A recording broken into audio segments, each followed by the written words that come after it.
to our little gathering together of friends who share life together here, at least virtually share life together via this broadcast that we share together. And so I do want to welcome you. If you're a new listener, we usually spend the first, maybe 10 minutes or so talking, chatting, interacting around life and around the things that are going on in people's worlds a little bit, just so that we can, be of encouragement to each other. I mean, these days we don't get to hang out with people the way we used to. So we hang out here and we hang out in this virtual world and we talk about life. We share life together. And it's a little bit late. Still having technical issues. I'm not sure something has changed, so I had to. Anyway, we're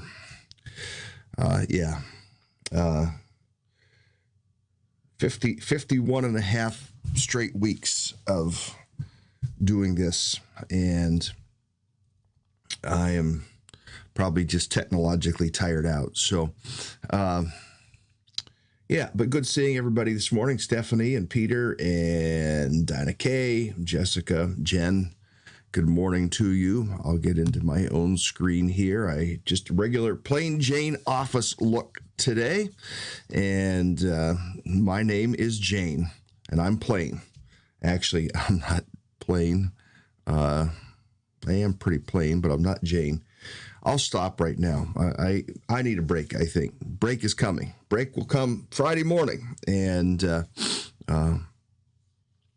then we'll see if we can't get rested up a little bit, get my brain. I feel like I'm on the edge of burnout. I do, honestly. My brain the last few days is like mush and ready for a break. So, but it's good to be with you guys. Missy up over in Pennsylvania. So happy to be able to stay the whole time today, off work till January 4th. The perks of working at an elementary school. Becky, good morning. Steve and Donna, good morning to you as well. Brenda Duso, also, I think if I remember correctly, off from work. So good to see you as well. And hey, I don't have a particular study lined up for us. That has been my MO this week, purposefully, and it has always led into Scripture, likely always will, and just that's the nature of things. So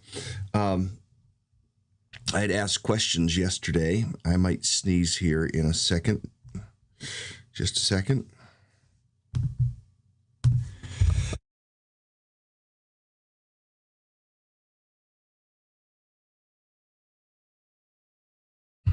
There, I ducked into the other room just to be able to do that. So I can put the background up, but I can't mix the background and the video this morning, the last few days. So, Don, good morning to you as well.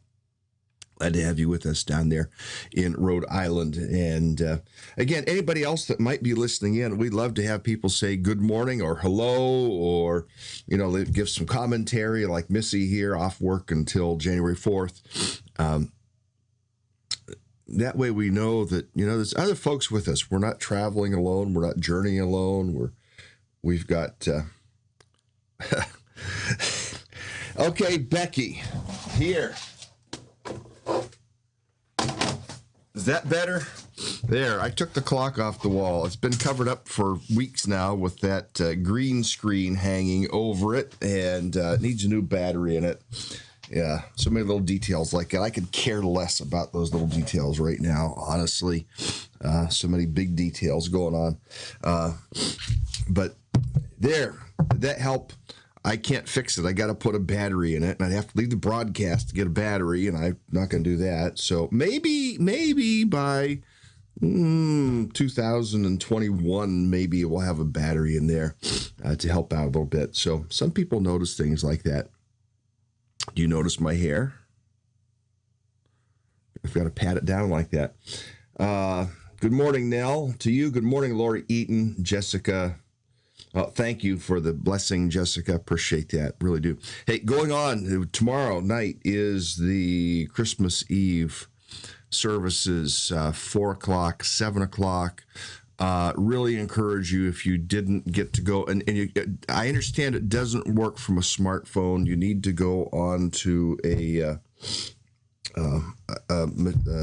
laptop or desktop computer to actually get into the Eventbrite, or just leave a comment and say, hey, I'm coming. I'm not doing the Eventbrite thing. I'm going to be there. And so we'll know. At the 4 o'clock service, we only have overflow seating available at this point, some overflow seating available. And I'm not sure about the 7 o'clock service, but show up. I don't know that we'll have it packed out totally upstairs, downstairs, packed out for what we're allowed to have at both services. But I only, oh dear, these comments, you just show up and enjoy a service. You may be sitting downstairs with other people. Point is, you'll be able to be with other people. So, oops, that doesn't work. Get the right comments here. We see Brenda Dusso here being funny already this morning. It was a timely thing to do. It only took a second. The clock. Oh, boy. That could really tick me off. Get it? Tick me off. Sorry. Dumb humor there. Try to get myself. Gail Buckland, good morning to you as well. Glad to have you jumping in with us today. So, again, typically we are working through a book of the Bible, and we finished last Friday the book of Ephesians. We knew this was a short week. We know that I'm off next week. I'm not going to be on the broadcast Friday or any day next week, and so opted to not start something else quite yet. Going to wait till the beginning of the year, and we have traversed some various different passages as a result of that. So just want to let you know kind of the format today. Yesterday we asked some questions like, well, I don't remember because I didn't happen to save it, but how does Christmas affect you emotionally? That was one of the questions that we asked. I think we may have asked about some Christmas traditions that you may have within your family. I know we chatted a little bit about that. Various people have various traditions, and some folks, I mean, they take it back to their bloodline roots. They'll go back, like we have a family here that they go back and do kind of a Viking type Christmas, and they'll do it. This year they're doing it outside around fire pit and burning wood and whatnot, just because of COVID. But then they make all kinds of that Scandinavian food and whatnot. We have friends that are Polish, and they do like the Polish Christmas type of thing, and have Polish foods. And it's just kind of interesting, some of the traditions that are there. If you happen to have any interesting traditions like that, we don't. I mean, we moved to Maine, and I said, look, I'm going to make seafood chowder. So I get a little bit of seafood, make a little bit of chowder for us to eat, and that's what we do, like Christmas Eve. And I think tomorrow or Christmas Day, we're doing a Cameron, our youngest son, is going to smoke a brisket. That'll be his first smoked brisket. And so he's excited about that. I'm excited about that too. Excited to do that with him on Christmas Day. And for some, Christmas Day is different this year, that you're not going to get to see family. And I'm not going to ask that question because I know that opens up a can of worms about, are you seeing family, traveling to see family? So I'm just going to leave that lie. But I know some of you maybe aren't going to get the opportunity to see family that you might normally do. You might normally do things together with family members, and this year you're just not going to do that. So So it'll be harder that way, I think, for some people. But here's the thought: if you have some traditions and you didn't get to talk about them yesterday at all, I'd love to have you talk about some family or some favorite Christmas traditions. And those can be family traditions. Those can be like when you're growing up. Some people talked about that yesterday and how hard it is for them at Christmas because they lost their parent. I remember I kind of got emotional yesterday, kind of had choked back a few times reading things like what Stephanie had written and about her mom's passing, and it just hasn't been the same for 27 years now. So the question is, do you have special Christmas traditions? Again, we may have talked about some of this yesterday. And we'll move on. We will get into some scripture here. I'm excited for what I'm teaching this weekend, and really excited, actually. And stuff that will be even a part of, oh, I messed that up. Part of what we, there we go. That's better. Part of things that we've looked at along the way here during our journeys through all kinds of different things, all kinds of different books. I mean, we've looked at numerous Old Testament books, prophetic books, minor prophets, major prophets, some historical books. We've been in the New Testament some. And so this particular weekend, I am excited. We are going to do something that we didn't do last week. I failed to get people lined up to light the fourth Advent candle. Technical stuff, issues that we were fighting all morning on Sunday morning, and I let myself get swallowed up in that and didn't get the Advent candle. We'll take care of that, but the message this weekend, we're looking at the wise men and actually going to go back into an Old Testament book. I'm not going to tell you which one that really lays the scene for why these wise men would have appeared on the scene. And there's a lesson for us in that, very significant lesson, I believe, coming from the arrival of the wise men to see the child Jesus. And was Jesus a baby? Was he not a baby? What do you know about that? We set up our nativity sets, and we almost always have wise men and camels around the nativity set. But is that in fact factual? Is that in fact the way it happened? We may not know about the camels. It's more likely they rode horses, actually, because the Persian horses, the Arabian horses of fame and of lore, they may have come on horses and not camels. So I'm not saying to throw away your camels with your nativity set, but what I am suggesting perhaps is that maybe you need to have a different nativity set that is not at the manger scene. So what do you know about that? Anything? That's a little preview question that's part of a discussion. We make what we call a church at home kit. I write the stuff, and Caleb fancifies it nicely, and it makes it really look good. And if you have not seen that, and if you're not on our email list, message me your email and we'll get you into our email so you can get those. They get emailed out every week for Church at Home. It's the scriptures to study. It's some discussion questions. It's some prayer focus. It's even suggests some songs that would be appropriate to go along with the theme. All of that is a part of it. So we'd love to send that. So answering the question here, Stephanie says, I have to remember my mom giving to others. That is why I make new memories mixed with the old.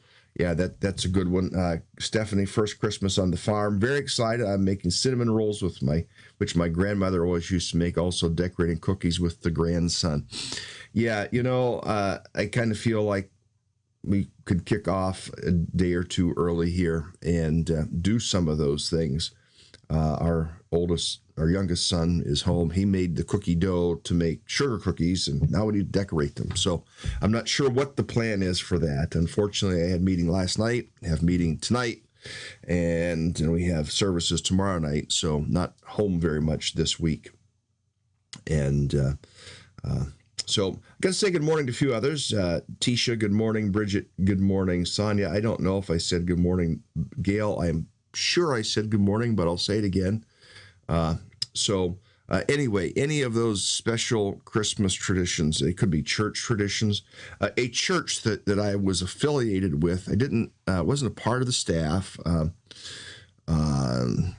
but a church very dear to my heart. One of the things that they did was did something called the Chrismon tree. And the Chrismon tree was a Christmas tree, but they had made Greek alphabetic symbols or various different symbols that told the Christmas story, the narrative, or actually not just the redemptive narrative from creation to fall to redemption to consummation, as well as some of the Christmas story as a part of that. And they decorated the tree with these great big ornaments and sang songs around or mixed in that the readings and the hangings on the tree and whatnot. And it was really a cool way, and families got into it. And sometimes we think, well, they're kind of a type of reader that reads kind of slowly. But you know what? For that family that engaged in things like that, or those families that you think, well, they're not front people, they're not entertainers, they're not preachers, they're not musicians, they're not upfront people, so to come in front of people and read it, hold a piece of paper, shaking in their boots, and to read something, and to be in front of people for some people, but for them it was a connective point, and something that I think that I've wondered about. We did it in my last church plant that I had, and we did the Chrismon service as a part there for a number of years. We've never done it here. It's something we thought about doing, but that would be a type of church tradition. There's Christmas caroling; those are church traditions. There are other traditions that people have, but hey, you guys aren't saying very much out there today, and I know we have a good, strong stream going, internet stream, at least at this point in time. So I also asked a question about the age of Jesus and just how old Jesus may have been. Excuse me. And when the wise men came to visit him, and that is found in Matthew chapter 2. So Don sharing here on Christmas morning, we start with a glass, whether it be juice, eggnog, coffee. We raise a glass and give thanks to love a family and being together. I think that's a great tradition, and I really do. I'm going to raise a glass. Let's raise a glass of coffee, a cup of coffee or tea, and have a little sip together.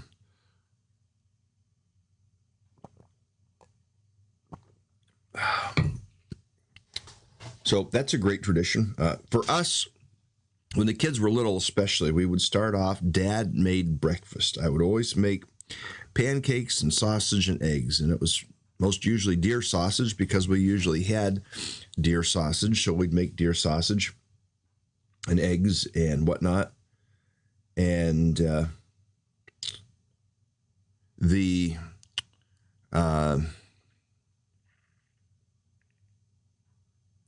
we would read the Christmas story and pray together, and then we'd open gifts. And I have to tell you, that was tough on kids. That was tough. The kids didn't necessarily really want to do that. It was like, hey, can we just open the gifts and do this other stuff later?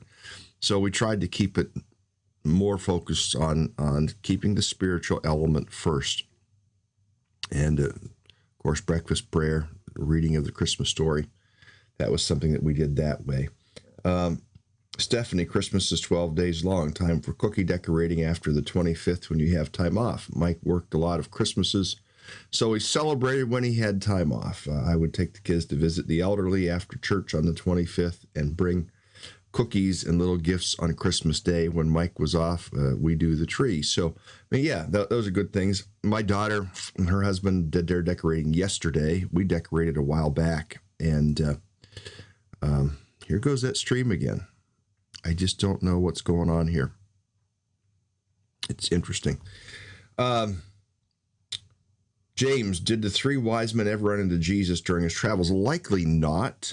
The wise men were from Persia. They traveled, and it says, the song says they traveled far. And so, the fact that they were from Persia, they probably went back to Persia, back to their homeland. Jesus never went to Persia. So likely that they never ran into Jesus. And who knows, by the time Jesus was older in his ministry, in his 30s, 30-ish is when they think Jesus began his public ministry. The wise men may have actually passed on from then. We don't know how old they were when they came to visit Jesus. And so there's a possibility. There is a clue here. And for those of you that are listening, the clue is here in the text, something you can share with other people.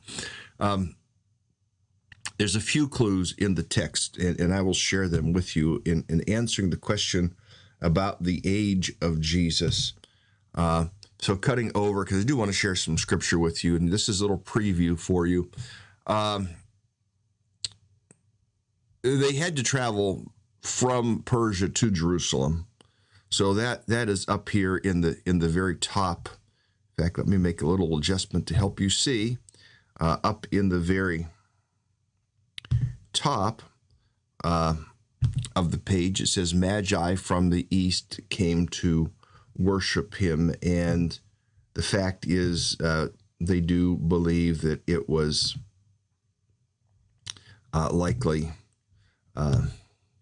likely Persia that they came from. Here it is. You can perhaps see a little clearer now. Magi from the east came to Jerusalem, asked, where is the one born King of the Jews? That's something interesting about that too. Why would they know that? Why would they know that Jesus was the King of the Jews? So just an interesting question for you to be thinking, how'd they know this? The star, we've been talking about the star this week. And it's been in the sky. Some people got to see it. There was talk about it. Of course, there were the crazy people saying, oh, this is going to be the end of the world, December 21st, and Christ is going to come, and all these different things. I don't know how some of these people come up with these. Well, I do know how they convolute and do math and do certain things to try to come up with these things, but the scriptures are pretty clear. No one knows the day or the hour when Christ will return. So we should be ready always, but not predicting the day and the hour. I mean, I think I can say with absolute certainty that the return of Christ is nearer now than it was yesterday.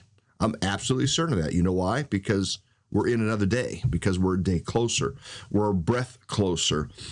I tend to be one who thinks that the return of Christ, or the rapture of the church, is closer than we might think. I think the days of tribulation might be closer than we might think.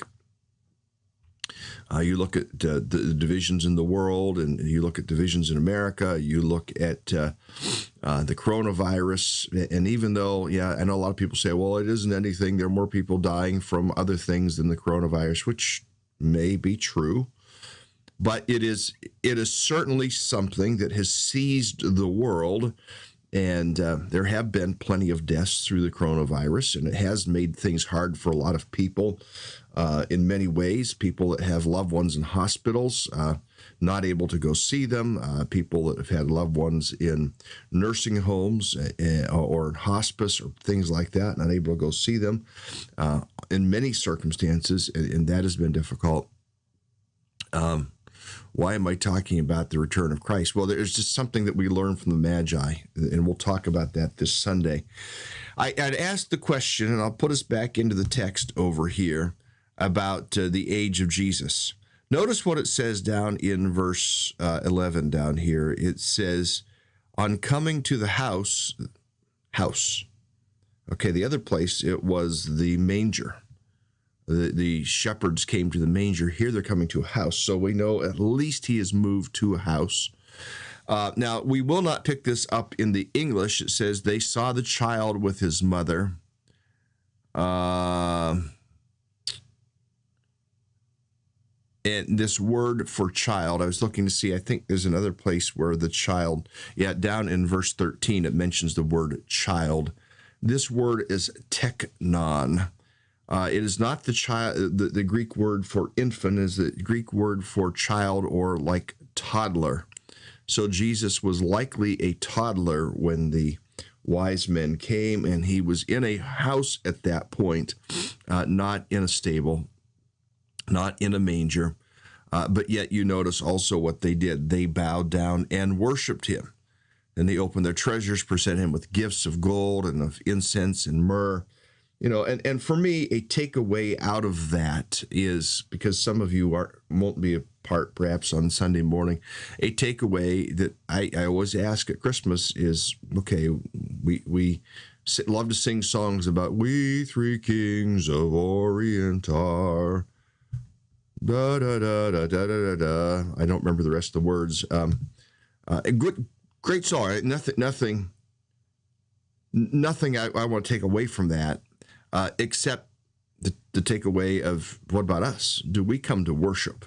Do we get all wrapped up in the other things and fail to worship?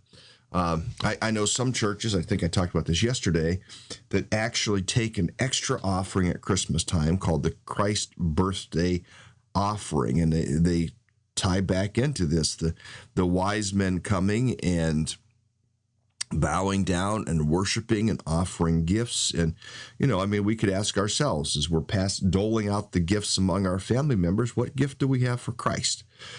And we might say we are Christ present. Well, I'll tell you what, I'm a stinky present. And yet he will take me. We can offer ourselves, but the thought of what else can we offer to Christ? So the clue here, the answer to the question that I had asked about the age of Jesus, another clue down in there, and this is all stuff that you can take to other people. Let me move the text down so you can see it. Down in verse 13, it says, when they had gone, meaning the wise men, an angel of the Lord appeared to Joseph in a dream. Get up, he said, take the child, teknon, and his mother, and escape to Egypt. Stay there until I tell you, for Herod is going to search for the child to kill him. And we know down in verses 16 and 17 and 18 that Herod would kill the children. It gave the order, verse 16, to kill all the boys in Bethlehem and its vicinity who were 2 years old and under, in accordance with the time he had learned from the Magi. So there was the thought that the Magi might not have appeared there for as many as 2 years before they actually reached where Jesus was. So he was a toddler, most likely. And so, our nativity sets, we could get all worked up over it and have to think we got to change our nativity set. Just enjoy your nativity set, okay? The other thing that is more likely is there probably were more than 3 wise men. And the Magi, the word is actually magoi. We look at Magi and we think magic, and they may have been involved in that, but they were more astronomers, astrologers. They were scholars. They were the wise men. And we'll get into that this weekend. I'm going to give you my whole message if I'm not careful here. But they were the wise men of Persia, and the ones to whom the rulers would look and say, give us your wisdom, give us your insight, tell us what you think about what to do in this circumstance. So is that stuff that you knew before? It's all quiet. What about prayer requests? What about things like, maybe you guys are busy making cookies this morning. The chatter is kind of quiet. I haven't put out maybe good enough questions yet for us this morning, but is there something here that maybe we've happened upon that you haven't quite realized yet.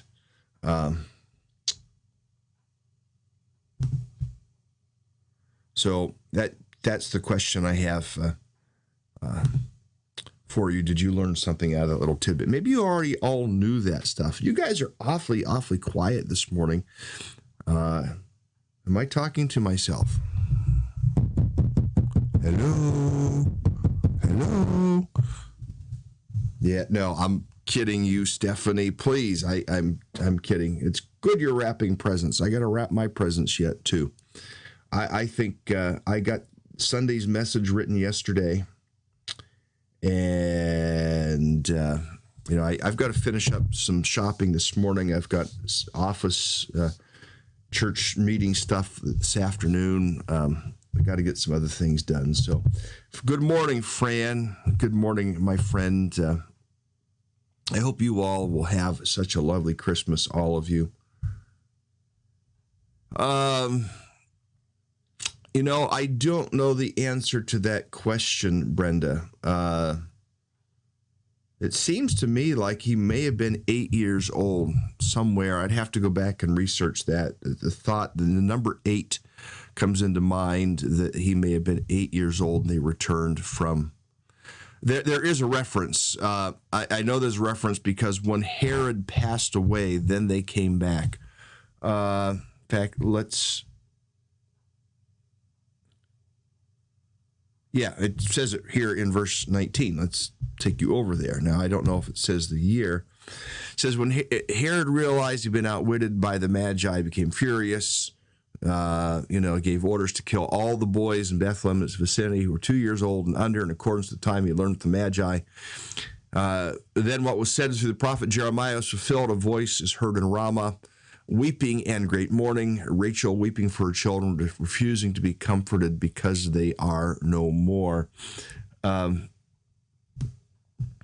And then it does talk about the return to Nazareth. After Herod died, an angel of the Lord appeared in a dream to Joseph in Egypt, and they said, "Get up, take the child and his mother, and go to the land of Israel, for those who are trying to take his life are dead."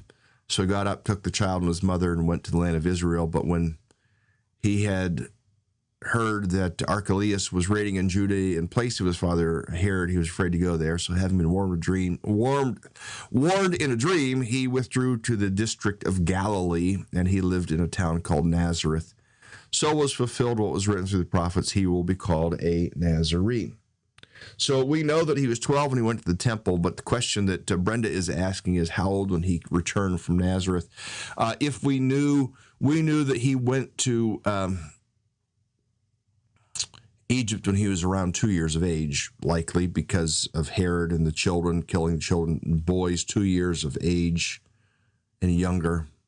100 or so children likely were killed, boys were killed. Herod had murdered. If we knew, and there is historical record, if I would go into my commentaries and things, I could tell you the answer to that question, Brenda. Google it, somebody, and maybe find out what you can find there. So there are a bunch of comments there. Missy laughing at my hello. It's like Winnie the Pooh in the woods. Hello. I think I'm burnt out.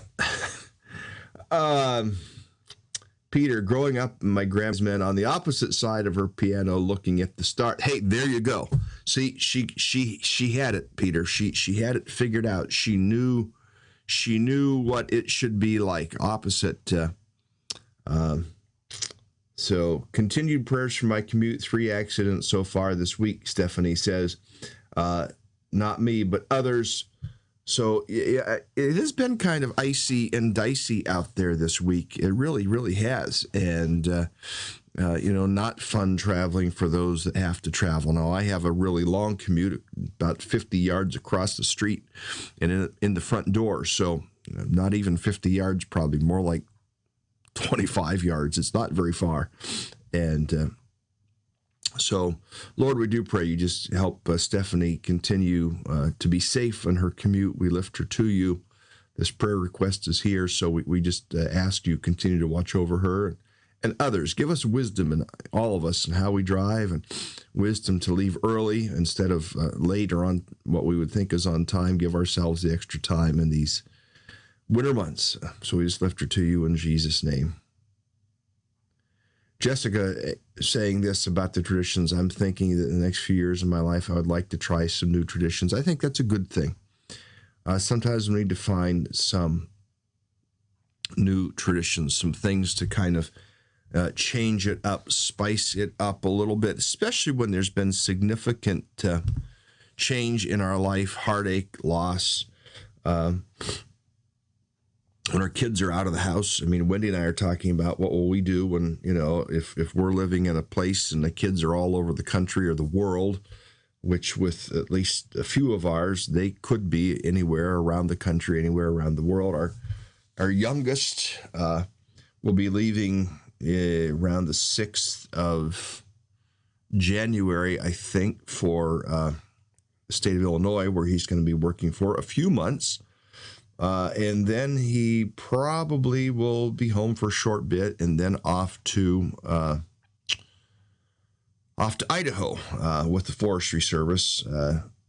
He's thinking that looks like that's the job offer he's going to get, to be on a helicopter crew, which that means you get dropped down into hot spots and fight forest fires out of helicopters. So he'll be in Idaho. And if we can travel, I'd love to go out to Idaho and be able to at least see the lay of the land out there and have lunch with him one day and or something. That would be fun.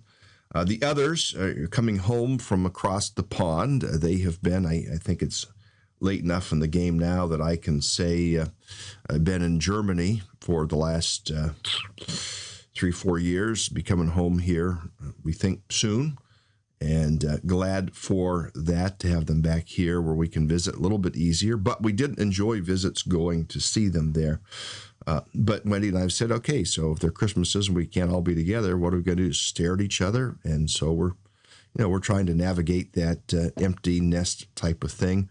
Along the way, we've had other people live with us. So even when Cameron was gone, we had other people live with us, like another kid, our kid's age type of thing. And then we've had the empty nest and actually have kind of enjoyed it. And sometimes when the kids come back to the nest, you're always glad to have the kids come back to the nest, but they think, oh, well, you need to do X, Y, or Z and get in my schedule. And it's like, no, you're on vacation. We're still at work. You have to go on our schedule. So just trying to, figure those things out, navigate those things with the kids. Peter's saying this is my first Christmas since my mom passed. It's going to be interesting. So, Lord, we do pray for Peter that you would meet with him with his first Christmas since his mother passed. And I remember those Christmases, and even having Missy on here got me pretty emotional yesterday, thinking about family and how now we're the older generation. And so we pray for Peter that you would just help him to embrace the sadness, embrace the hole that is there. And I know it sounds strange to embrace the whole, but to embrace what you would do in our spirit, in the soul, through reflecting on the loss of his mom and others here that have lost husbands in the last 2 or 3 years. Same thing, that you would meet with them in a very deep, deep way this year. I just lift them to you in the name of Jesus. So,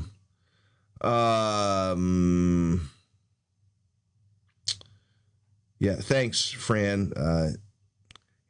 Sometimes I think he's trying to keep up with his older brother, the Ranger, and but we're proud of our kids with all that they do, and whether they live just down the street from you in the little yellow house, down just past the old Christmas tree farm, which I don't know. I think, did you know that my daughter lives there? I'm not sure if you knew that. Maybe we've talked about it. That's where Nate and Carmen live, in the little yellow house just down the street. I don't remember who had even listed that. Nancy Falvey was the realtor at that point for them, but so that's where they live. So I mean, I'm proud of my daughter. She's worked hard on her spiritual development, worked hard on her physical care and things like that. So I'm proud of her and of Nate, and proud of Cameron and what he's doing and trying to advance himself in his career. Proud of Kyle and his military service in the Army. So Fran's saying to Peter, praying for you, and there are numbers of us that will have a different Christmas this year. And I want to encourage us, if you are in that place of experiencing grief, and grief comes at strange times. Yesterday, I experienced some little moments yesterday during our broadcast. Missy talking about Uncle Bill and Aunt Herc, and I can still get emotional. There were hard things in our childhood, but there were great things in our childhood as well. And just going back, and sometimes it's like, man, if I could go back to the farm and live on the farm and do the farm things, and there were some pretty good times. And to think about those things, and both my parents are gone. My brother is 76, and he's in somewhat of a fight for his life the last few years. He has no kidneys. He's on dialysis about 4 days a week, and beginning to show more deterioration in his health. And so it won't be long, and I will be the oldest of our family line, and we have to take the opportunity to embrace life, to embrace death, to embrace relationships, to embrace the spiritual, to grieve and wonder when we lose somebody and when we're not sure of their salvation. I had a sister that passed away quite suddenly at age 33. She was fit, she was healthy, but had a brain aneurysm that burst during childbirth, and that would end up taking her life. And that actually happened 33 years ago today. Am I right, Missy? I think so. 33 years ago today. She didn't die. She had her daughter, Haviland, was born. I think it was December of 1987. So that would be 33 years ago that my sister passed away, if I remember. Is that right? I think that's right. And she passed away on Christmas Eve morning, 1987. So I understand the loss and the hurt and the sadness. Embrace it. Don't run from it. If you need to go sit and cry somewhere, go sit and cry somewhere. That's part of our soul. And sometimes we try to shut down our emotion. Sometimes we try to shut down our sorrow. And we are created to also be emotional people. And so we need to allow those emotions to flow. Some of you this year have lost mothers or mothers-in-law, and I'm not sure.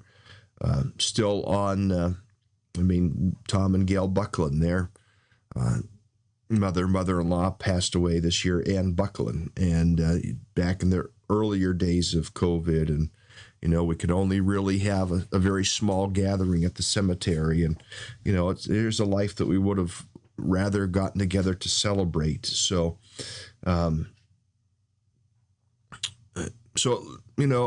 want to encourage us, and it might sound weird to say embrace it, but let God meet you in your soul in sorrow. And you think of Mary and how God met her in her soul in her jubilation when she met with Elizabeth. We read about that a few days ago, and John leapt in Elizabeth's womb, and Elizabeth told Mary about that, and then Mary went into the great Magnificat that we looked at in the last few days. So on the front side, the birth side, Mary embraced. She treasured these things in her heart, and yet also at the death end, when Jesus was crucified, the things that she would take hold of in her heart. And so, even at Christmas time, when we think of some of the sadnesses, Stephanie sharing yesterday, and, I'm sharing today, and Missy shared a little bit yesterday about her mom and stepdad, Laura Herky and Bill. And, so I just encourage you to embrace those. Others that are joining us here this morning from the dark caverns of sleepiness. Good morning, Priscilla. Have lost loved ones this year. Brother-in-law, Priscilla, lost Admiral Bill. So I just, to remember their family in the midst of loss as well, and just encouraging us at the Christmas time. Yes, we should worship Jesus, and we should go from end to end of emotional experience, the wonder, the joy, the delight, and I think yesterday Priscilla used the word the magic of Christmas to enjoy, embrace all of those things. I do. I love the lights. Now, you know what? I love. I'm learning to love the Jewish traditions and some of the Jewish prayers and some of the things that are there, because they inform my own faith. Christianity is rooted in Judaism, So, in fact, let me show you a few things real fast.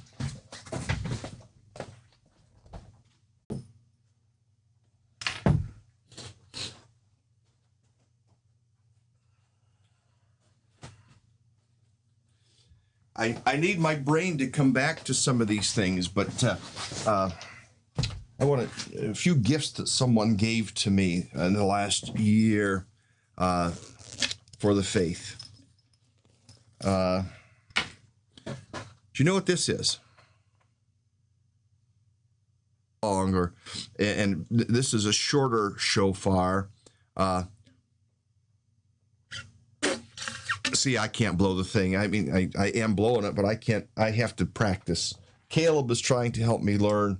I need to watch some YouTube videos. I may never play the shofar. So things like that I've enjoyed. And I don't remember the prayers and all that go with this. But here's another piece that I have that's very ornate, very pretty. But it is a prayer shawl, and you see on the bottom, I can't see my screen, and it might be backwards. I don't know. It says Yeshua on the bottom. This is a Messianic Christian prayer shawl, Jewish prayer shawl, that when certain prayers would be prayed, and it's backwards that way, it would go on your head this way. And I can't do it sitting in the chair. There's a certain way that it gets draped around the head and then brought around the shoulders, and then certain prayers that are made. Does that look better? Certain prayers that would get prayed that wouldn't cover the face like that, but go around, and certain prayers and things that would get said with this prayer shawl. Some of them are even inscribed. There are little tassels on the end of a prayer shawl, 613 of these little, and then there are the corners, but then 613 because there are 613 Jewish laws, and it was to help the Jewish people remember what God wanted for them. And this is a talit. It's called a talit, and the little corners, the tzitzits, and I might not have said that right. If Sharon or Vonda are listening, they're probably chuckling at me this morning. But to learn some other traditions like that has helped us. So, Missy does bring back memories, and it does the connection. And I've got the same connection. Make smile too. I am with you. And then Stephanie replying to, I'm going to put some of these, well, you might not see them, comments on, just replying to Jessica, so young to have so much loss, and Stephanie praying for peace for Jess this Christmas, and may he bless you in unexpected ways. And we agree with that prayer, that the Lord would bless Jessica and meet Jessica and minister to Jessica in some very unexpected ways this year.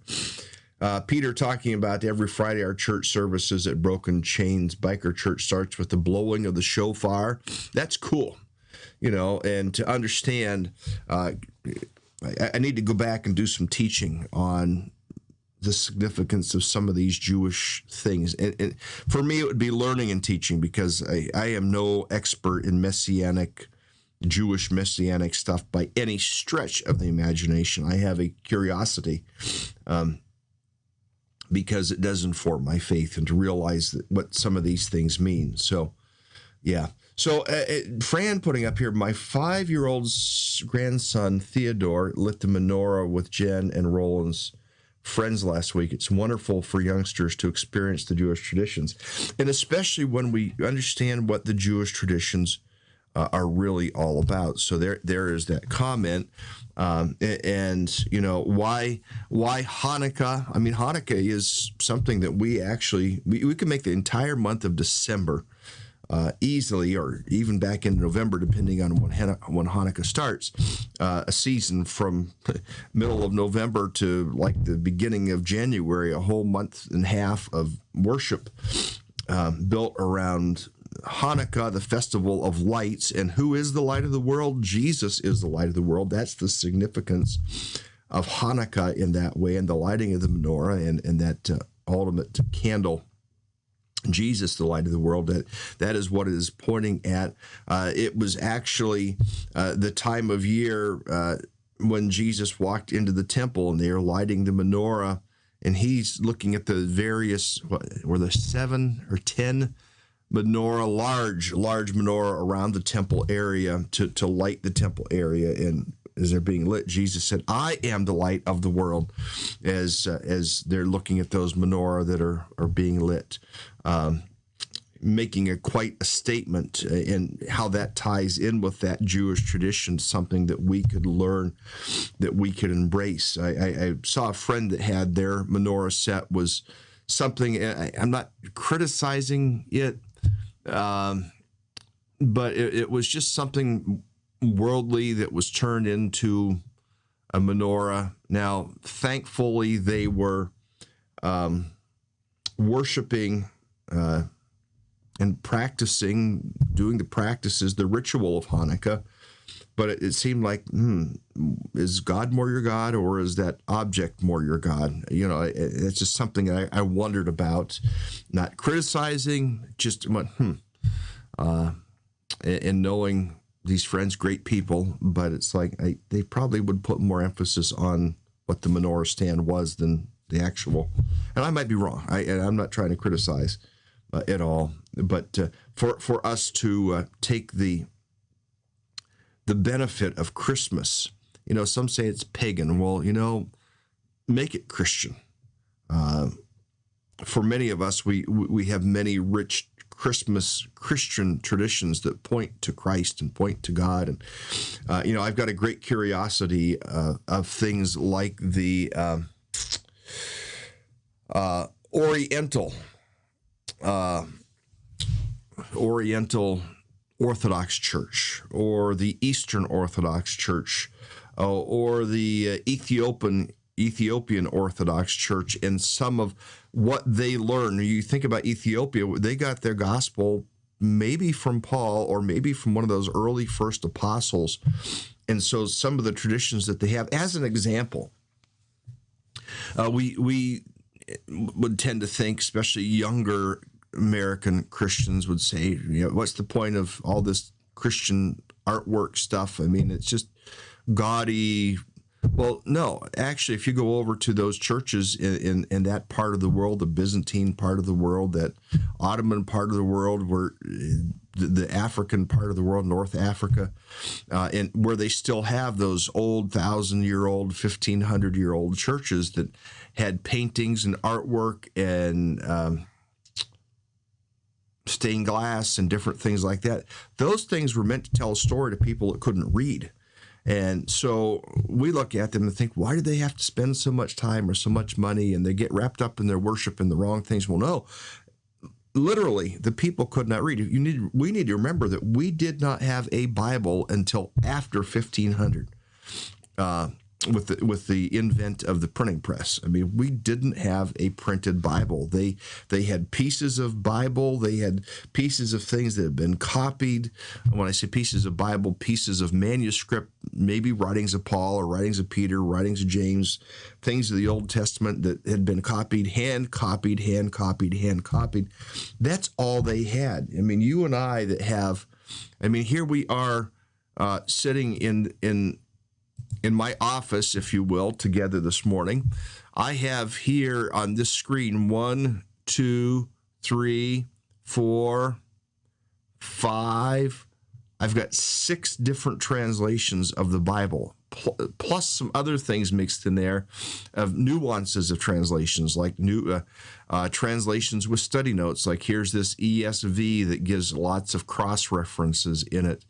Here's this King James version that gives all these little numbers that relate to Strong's Concordance and Hebrew and Greek dictionaries. So when you look at words like born, let me get down here. Where's that verse? Young child.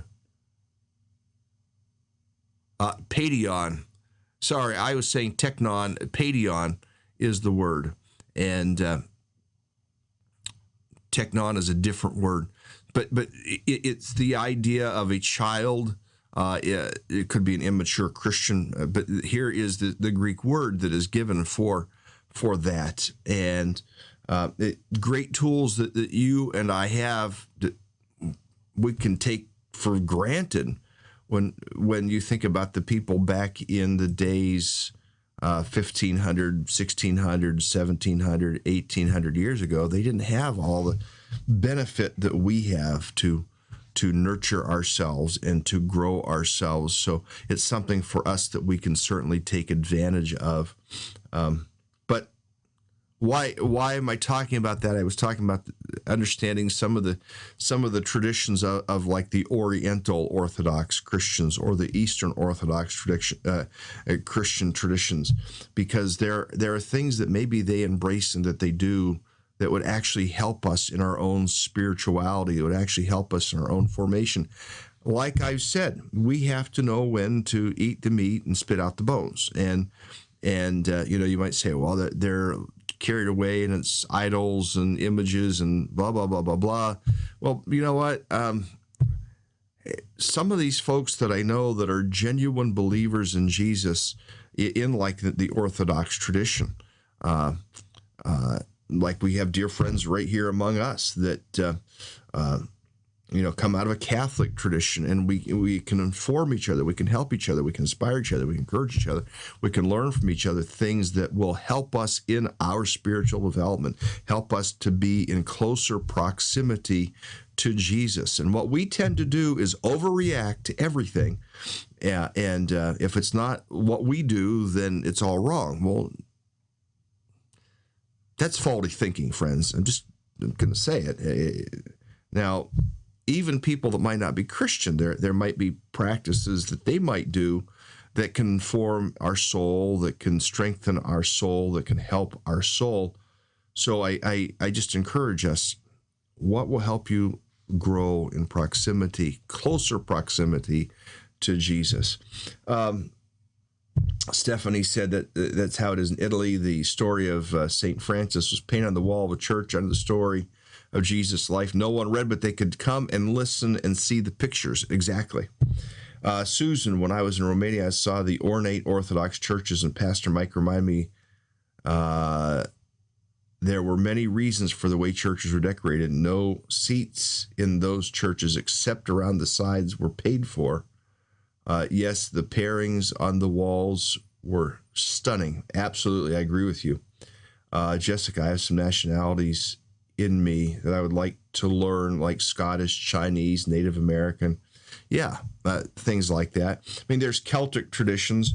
And now what we have to be able to do with these other traditions is go, well, that's pagan. That's mystic and doesn't really tie into the scriptures and to the gospel. We've got to be able to discern those things and to figure those things out. Absolutely. But there are things that we can learn through these. And I used to be one, it was only the Bible. Well, it's still the Bible. I mean, we come back, and that's the filter. That's the grid. If it goes against the Bible, we need to maybe go, no, that's not something we should do. But if it comes alongside, reinforces, or is reinforced by the Bible and scriptural teachings, absolutely, they're good things for us. Peter says, when my sister moved to Utah, she kept talking to my mother about learning to differentiate between New England tradition and Utah tradition. She did not want to cross things off as wrong just because it was outside of her experience. Yeah, Peter, I love your mind, and I do love you, brother. And even though we've never met, love your mind and what you share. Even was it yesterday, the day before, you shared something you'd given in part of a sermon. Good stuff. And yeah, just because it's outside of our experience, maybe something that we can learn there. So I just encourage us to embrace things as you're thinking about loss and loneliness, to embrace people that we've lost, to embrace traditions, to embrace, to drink deeply in our souls, the wrapping of things and the buying of things and the going to things and the baking of things that sometimes I think our souls, in the midst of those things, let our souls drink deeply. I want to say that. I don't want to diminish